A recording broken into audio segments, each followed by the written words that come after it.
Hey, this is Mike Robbins. Thanks so much for joining me for this episode of the podcast. Hope you're doing well, you, your family, your team, everyone around you.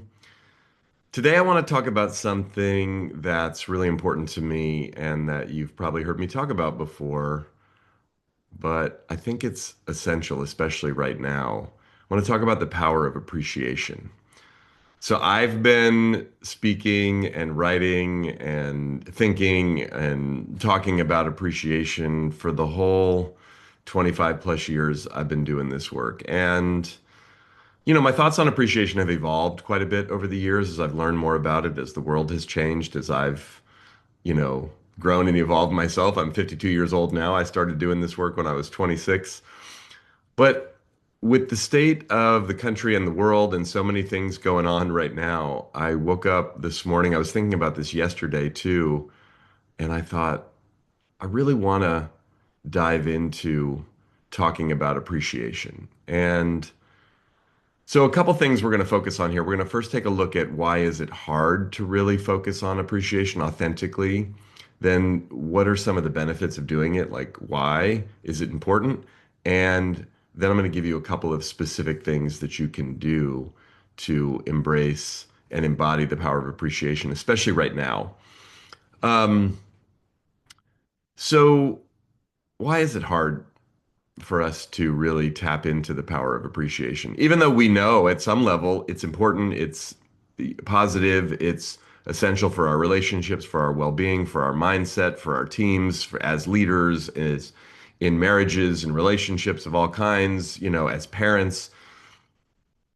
Well, I mean, look, as I'm recording this, whenever you might be listening to it or watching it, it probably may be true at that time too, but there's a lot of really intense, challenging things going on right now in our country and our world. And maybe in your life personally, maybe in your team, in your business. It's a challenging time for many, many people that I know, both personally, but also just, you pick up your phone, you scroll through social media or the news or the highlights or headlines of the day, and you know, and a lot of what ultimately gets to us, even if things collectively aren't going, terrible, what often bubbles up to the surface and the news that we consume is usually not good news. So, and again, understandably, whether it's the state of the country or the world, whether it's, the uncertainty in the economy, whether it's, fear and uncertainty related to artificial intelligence and what does the future hold.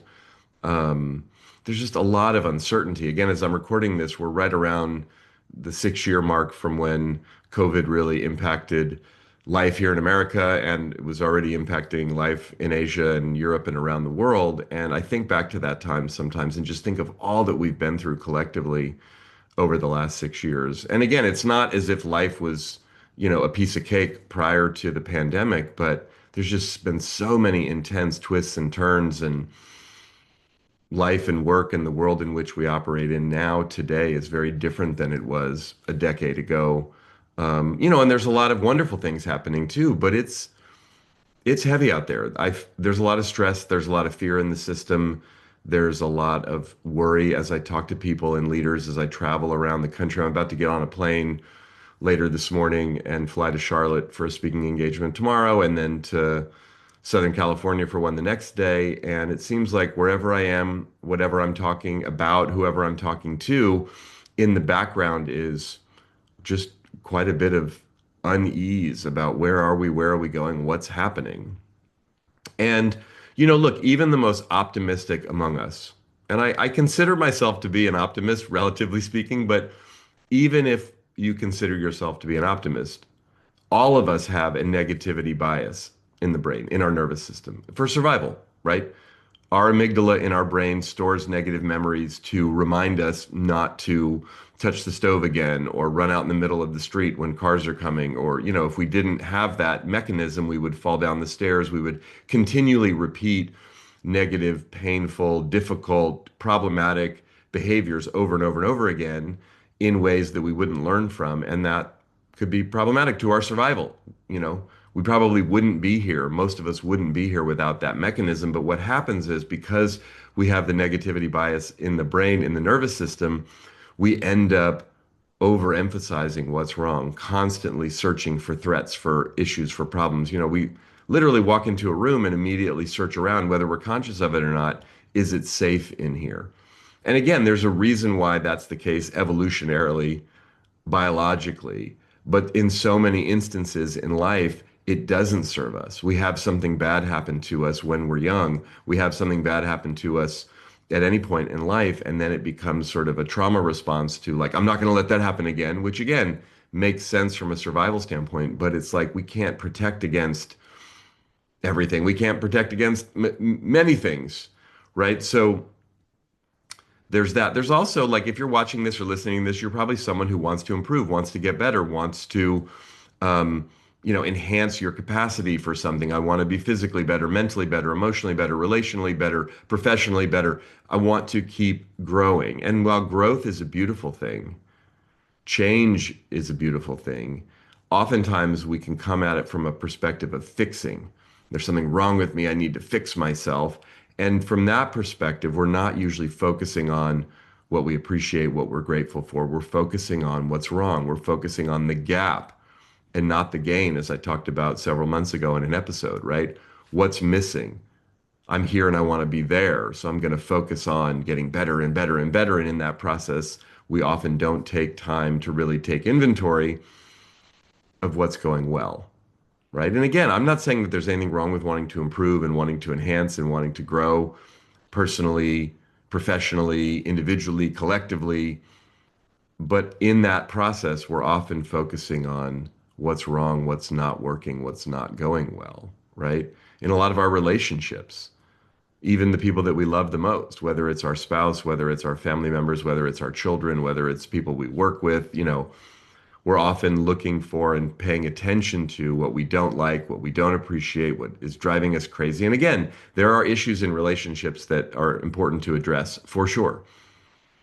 And being in love with someone, having a familial relationship with someone where we're in family with them, being friends with someone, working with someone professionally, who we may or may not have a wonderful personal relationship with or not. It doesn't mean that everything's good all the time. Of course, there are issues and challenges and conflicts to work out, but when we're over indexing on what's wrong, that tends to color the relationship. And oftentimes it seems like we're just reacting to the other person or we're reacting to what's happening, when in reality, we don't realize we may be perpetuating some of the negativity, some of the conflict, some of the sort of, unhealthy dynamic by constantly focusing on what we don't like, what we don't want, what we don't appreciate. Look, another thing is, again, there are some really challenging things happening right now in the country, in the world. There may be really challenging things happening in your life. And, if we're going through a difficult time with our health, with our finances, professionally, if we're going through some kind of loss or grief, it can be challenging, almost feel impossible or inauthentic to focus on what we're grateful for, what we appreciate. It sometimes feels like we're not reading the room, right? It's like you show up at work all happy and positive when it's like there was just a layoff, or the quarterly numbers came in and they're not good, or you have a friend going through a divorce and having a really hard time, or they have a child who's in crisis, and it's like I, I I don't want to, nor do I feel compelled to look at, find, talk about what's good. I was sitting with my men's group last night and actually talking about the fact that there's been some really good things going on in my life, which I'm grateful for and I'm doing my best to fully appreciate. And I notice, given the juxtaposition with kind of what's going on in the world right now, as well as some people in my life who are really struggling, I notice sometimes I feel a little bit of awkwardness or even guilt about things going well. Um, Another thing when it comes to interpersonal appreciation, which I'll talk about, expressing appreciation for other human beings, which is super valuable, really important. Uh, a lot of us aren't very good at receiving appreciation. You've heard me say this many times, but I'm going to repeat it. You know what you're supposed to say when someone expresses appreciation for you or gives you a compliment? You know what you're supposed to say? Thank you. Then shut your mouth. Because what comes after the thanks is almost always weird and insincere. We either give a compliment right back, you too, you're great too, or even worse, we argue with them, we discount it, we no, we deflect it. Again, think of it like a birthday present. If I came over to your house on your birthday to give you a present, it would be really weird if as soon as I handed it to you, you went, hold on, and you ran into the other room and you came out with a present for me. That would be weird. But even worse would be if you took the present and threw it on the floor and said, I deserve this. What's the matter with you? You would offend me, you would ruin the gift. And guess what? I'm not going to give you any more gifts. But look, it's socially awkward sometimes. We feel uncomfortable. The reason that that happens is it's actually vulnerable to both give and receive appreciation, and we get awkward with the vulnerability. And so, therefore, we don't often receive it graciously. And because it can be an awkward interaction with another human, we don't want to create that awkwardness. We then pull back and don't fully express our appreciation for people. So there's a bunch of reasons why appreciation can be challenging. Sometimes we think it's soft, sometimes we think it's unimportant, sometimes we think it doesn't really matter. Why would they care? Again, problems and issues take precedent. And again, if there's something really serious going on in a negative way, of course it's going to take a lot of our attention. And I am mindful of the fact that, again, there's a lot going on right now. So even with all of the resistance, all of the challenge, all of the like, I'm not seeing it, I'm not paying attention to it, it's hard, people don't take it well, right? We're often focused on what's wrong. We have that negativity bias in the brain. All of those things, if we can somehow acknowledge all of that, be mindful of all of that, and still choose to step into the power of appreciation, there's so many benefits. There's so many benefits. And look, over the last 25 plus years since I've been talking about this, so much more research has been done. So many more scientists and really smart people have come forth and said, this is important for our health and well-being. This is important for our relationships and building trust. This is important for the well-being and the performance of our teams. This is important for our mindset. This is important for our mental health. And again, remember, I'm not talking about phony, inauthentic Pollyanna. Isn't everything great? No, everything's not great all the time. The title of my very first book is called Focus on the Good Stuff. It's not everything's good. It's choosing to focus, put our attention on, can we focus on what we appreciate, what we value, what we're grateful for, who we value, who we care about. And it's a choice. It's a discernment. It's a looking for and finding it. And sometimes we got to look harder. I've been thinking more recently as there's been so much, challenging and intense news that I'm reading, that you're reading, that we're all seeing. And I think about that thing that Mr. Rogers used to. I love Mr. Rogers, by the way. I watched a documentary on Mr. Rogers' life about a month ago and just reminded me how much I love him. And I watched Mr. Rogers' Neighborhood when I was a kid. And depending on your age and where you grew up, maybe you watched Mr. Rogers or were familiar with him or not. But, he was the host of this incredible children's television program on PBS for many, many years. And it was sweet, it was inspiring, it was a little corny and cheesy, but I loved it as a kid. I love even watching back on it now, but he would talk about when he was a kid and something bad would happen and he would be scared. His mom would say, look for the helpers. Look for the helpers. There's always helpers. And in a way, that is, again, not to sugarcoat or minimize a tragedy or something difficult. That's a way of shifting our attention to, can we focus on what or whom we appreciate, even in the midst of something difficult. There's a quote in a movie that I love from the 90s, Good Will Hunting. Maybe you saw the movie, maybe you're familiar with it. Robin Williams, who was one of my favorite actors, comedians, entertainers, maybe my absolute favorite of all time. It plays a therapist, and Matt Damon is young at the time, plays kind of a young, brilliant, but troubled young man. And in one therapy session, Robin Williams, who again playing a therapist, says to Matt Damon, you'll have bad times. Everybody does. They'll just wake you up to all the good stuff you weren't paying attention to. So sometimes in the midst of a tragedy, in the midst of grief, in the midst of loss, of challenge, one of the silver linings, again, not to minimize or sugarcoat the difficulty, is that it does wake us up and remind us, oh, wow, there's a lot to appreciate. I mean, my story that I tell when I speak almost all the time and have told for years related to how I got into this work and the biggest lesson that I took away, or one of the biggest lessons I took away from all those years playing baseball, was when it finally ended.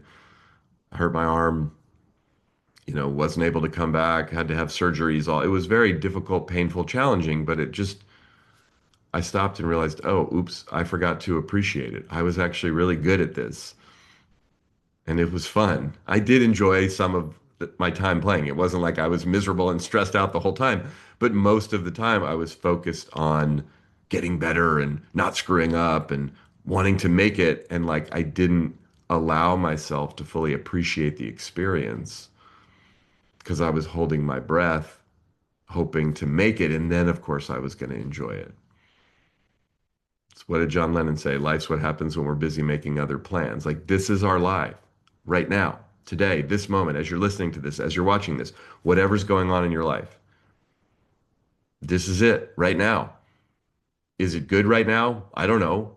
Is it bad right now? I don't know. It's probably a mixture of both, and it's up to you to choose what are you focused on? What are you paying attention to? What's the story you're telling yourself about your life, about your work, about your relationships, about your team, about your career, about your health, about so many things.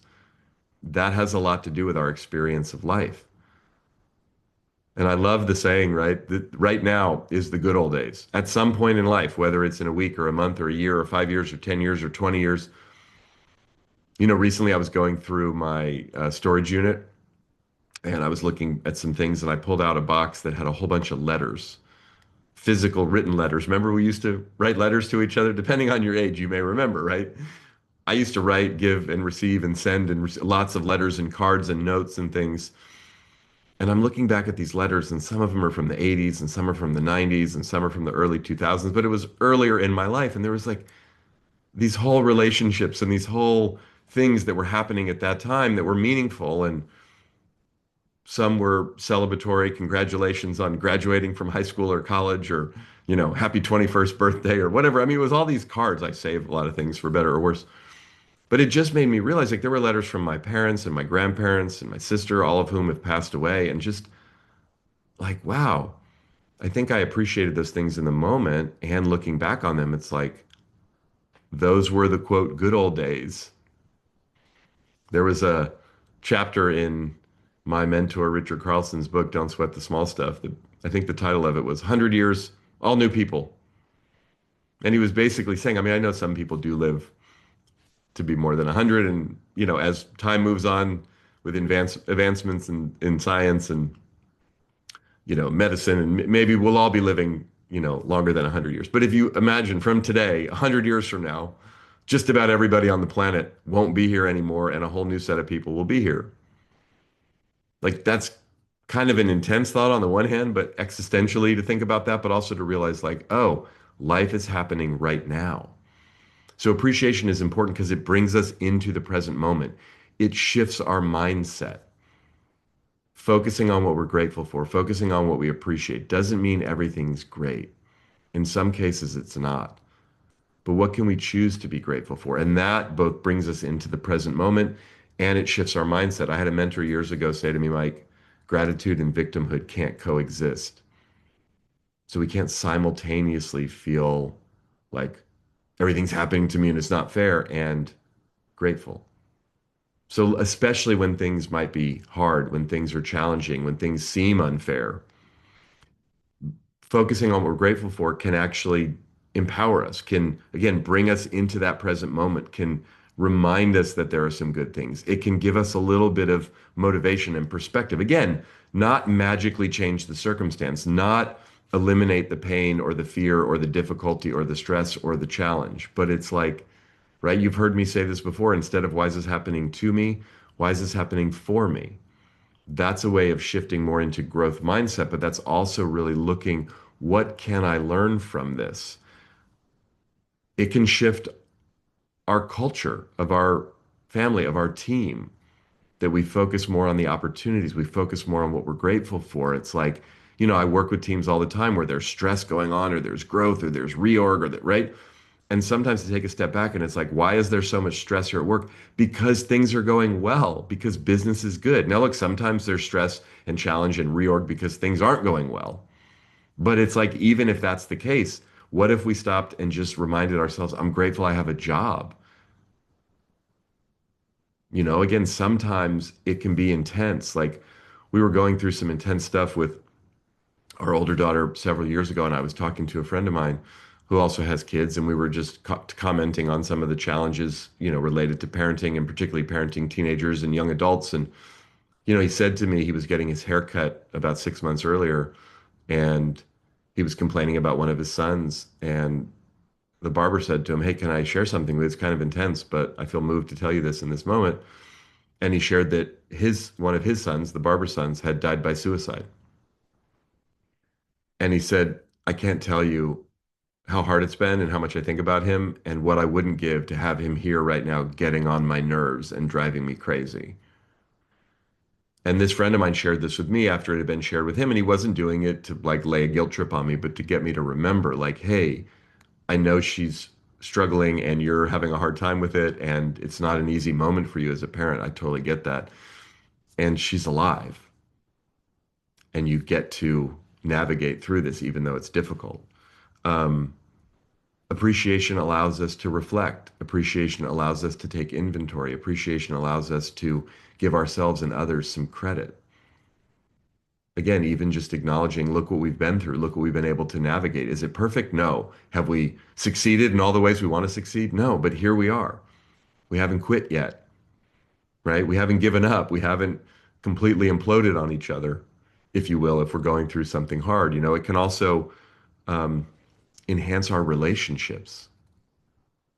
I may have said this before here on the show, but I often say it when I'm speaking. In all my years of talking about and researching and writing about appreciation and talking to so many people, you know what I've never heard anyone say to me? You know what, Mike? I'm just too appreciated. It's just too much. I wish my friends and my family and my kids and my coworkers and would just, stop appreciating me. It's really getting on my nerves. No, nobody feels overappreciated.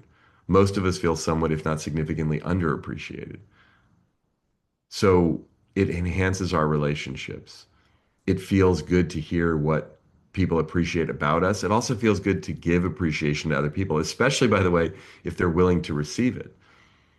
That's why the whole deflecting and, reciprocating and knee-jerkly and, or, arguing with people is you don't get the appreciation, but you also don't give the other person the opportunity to express the appreciation. And look, I mean, one of the things that I talk about with a lot of leaders and teams that I work with, and even people when we're talking about relationships with family and children and spouse and friends and aging parents or whoever, is like, how do we give feedback? How do we have those sweaty palm conversations that are hard? Now, they're not easy. They can be challenging for a bunch of reasons, but one of the reasons why it can be challenging to give feedback, to coach people, to talk about hard things with people, it's harder when there's not already built up appreciation in a relationship, right? Think of the people who you would take feedback from. You may not always like it. You may not always agree with it. You may not always take their feedback and utilize it, but why do you take their feedback? Because they're the smartest person you know? Probably not. Because they're awesome at giving feedback? Maybe, maybe not. No, we take people's feedback. Why? Because they've already established that they appreciate us, they value us, they care about us. That's why we take their feedback. So the more you appreciate the people around you, the easier it becomes to have those sweaty palm conversations. So look, appreciation is important for so many reasons, for our own mindset, our own well-being, our own mental health, for our perspective, for our ability to motivate ourselves, for our ability to keep things in perspective, for our health and well-being, for our relationships, for our teams, for our communication, for so many things. And it can be hard, as I was mentioning. So, what can we do? What are some specific things that you can do to enhance your capacity for appreciation? Now, look, the first thing is we just got to look for it. If you make a commitment today, I'm going to look for some things to appreciate in people, in life, at work, whatever. If we wake up in the morning and just say, I'm going to choose appreciation, I'm going to see if I can be in awe of life. Now, look, it may be hard, especially at first. So you might have to microdose it, so to speak. Little moments, little bits. I know I've shared this before, but when I was in college and I was really depressed, I had a moment that started me down the path of recovery. And I remember the moment. It was a really weird, random moment. It was the middle of the night. I couldn't sleep, which was happening for me quite a bit at that time. And I got up and tried not to wake up my roommate. And we were living in an apartment on campus at Stanford. I was 21 years old, my junior year in college. And I went to the kitchen, I went to the refrigerator to get out some pink lemonade. I was thirsty. And I pour myself a glass of pink lemonade quietly. I'm drinking it in the kitchen. I'm standing there and I think to myself, wow, this pink lemonade actually tastes good. And it was just that thought. I hadn't had a positive thought in felt like weeks or months. And I thought, wait, I just had a positive thought. So I had sort of a meta thought about my thought. And I remember it was just this tiny little glimmer of hope, tiny little glimmer of light. It was a microdose, the very, very small. So sometimes we have to microdose appreciation. Just look for some things to appreciate. Second thing we can do is talk about it. One of my favorite questions to ask people is, what are you grateful for? I have a sign, a poster that's framed on my wall that says, what do you appreciate in your life right now? It's here in my office. I see that every day. I still on my voicemail. If you call me, I mean, I know we don't leave a lot of voicemails anymore. We're mostly texting and voice texting and slacking and emailing and all the things. But like on the voicemail, the outgoing voicemail, hey, leave a message. Thanks for calling. In your message, let me know something you're grateful for. I've had that on my voicemail for almost 30 years. I was taking a workshop years ago, almost 30 years ago, and they encouraged us to really talk more about what we're grateful for and ask people. And so I put it on then. And again, I don't get as many voicemails as I used to, but I used to get interesting messages all the time. People say, oh, I'm grateful for my kids, or I'm grateful for but stopping to talk about it, to think about it, to engage with other people is a powerful way because when someone else reflects on what they're grateful for, it gives me an opportunity, permission to do that. Another thing you can do, and again, you've heard me talk about this for years, but I'm just going to remind you, is keep a gratitude journal. I've had some version of a gratitude journal for, again, almost 30 years. I think I started it maybe even in the late 90s when I heard Oprah talk about it. Um, she had a woman on her show named Sarah Von Bronick who had written a book called Simple Abundance, and she talked about looking for and finding things that we're grateful for. So writing down, I actually write down three things I'm grateful for and three things I forgive myself for every day as a mindset practice, as a sort of written meditation.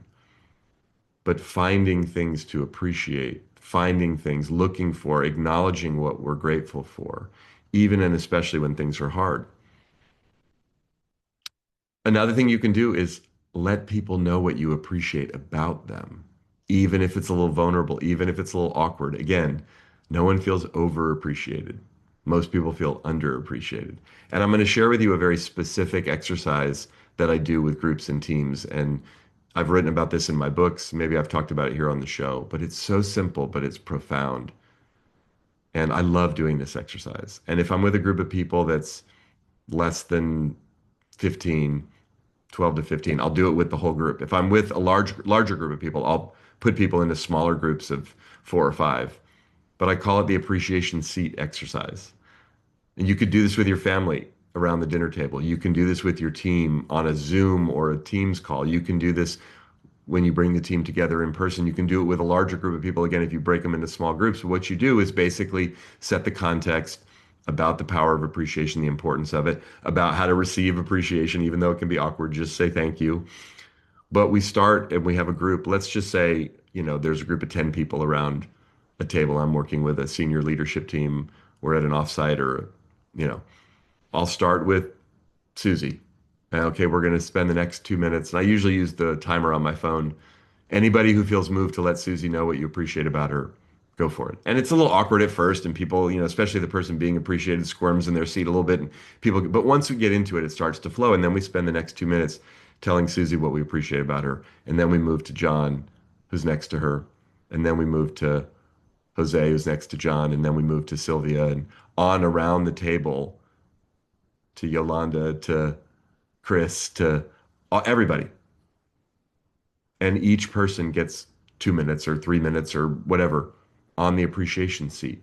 And I cannot tell you how profound, simple, but profound this exercise is. I've been doing it for years, and it never ceases to amaze me. The tears that show up, the laughs that show up, the smiles that show up, the hugs that show up, yes, it can be a little awkward. And when we get done and we debrief, I often ask, how was that?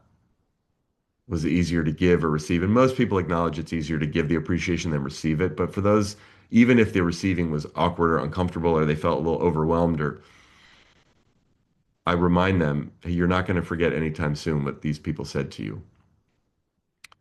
And even when there's tension, even when there's challenge, even when there's conflict, and it just changes not only the mood in the moment, but the nature of the team and the group and the relationships. Appreciation has so much power if we choose to tap into it. So thanks for listening. Thanks for watching. As always, I appreciate it. Feel free to check out the links in the show notes or down below in the show description here. If you're on YouTube watching this, make sure to subscribe. If you're listening to the audio podcast of this, I hope you follow the show or subscribe on whatever platform you listen to. We always love it when you leave a rating or a review and when you share episodes with other people. That lets more people know about the show. And if you want to learn more about me and my work, best place to do that is at our website, which is mike-robbins.com. Until next time, keep bringing your whole self to work and to life. And remember, we're all in this thing together.